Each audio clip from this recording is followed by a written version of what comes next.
విశ్వ సృష్టికర్తకు సాష్టాంగ నమస్కారములు. నిరంతర జీవన ప్రయాణములో మనం నేడు ప్రయాణం చేసినప్పుడు ప్రపంచంలో అనేకమైనటువంటి క్లిష్ట పరిస్థితుల్లో ప్రయాణం జరుగుతుంది. అనేక మంది యుద్ధ రంగంలో ప్రాణాలు కోల్పోతూ ఉన్నారు.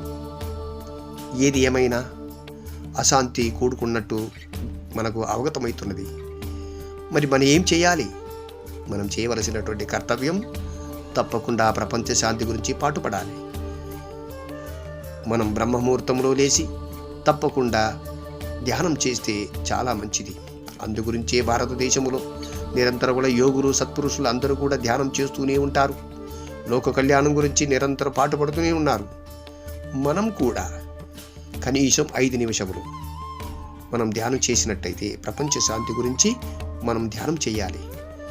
2 నిమిషములు అనేకమైనటువంటి ఆలోచన వస్తుంది, అన్నీ పక్కన పెట్టి మనం 3 నిమిషములు నేను ప్రశాంతంగా ఉన్నాను, ఈ భూలోకంలో ఉన్నట్టు ప్రతి ఒక్కరు కూడా ప్రశాంతంగా ఉండాలి, విశ్వమా నీకు కృతజ్ఞతలు, తప్పకుండా ఈ భూలోకంలో ఉన్న ప్రతి ఒక్కరు కూడా శాంతిగా ఉండాలని ప్రార్థన చేయాలి. ఖచ్చితంగా 3 నిమిషములు మనం ప్రార్థన చేసినట్టయితే ఈ ప్రపంచంలో ప్రతి ఒక్కరు కూడా శాంతియుతంగా ఉంటారు. సర్వే జనా సుఖినో భవంతు, లోకా సమస్తా సుఖినో భవంతు.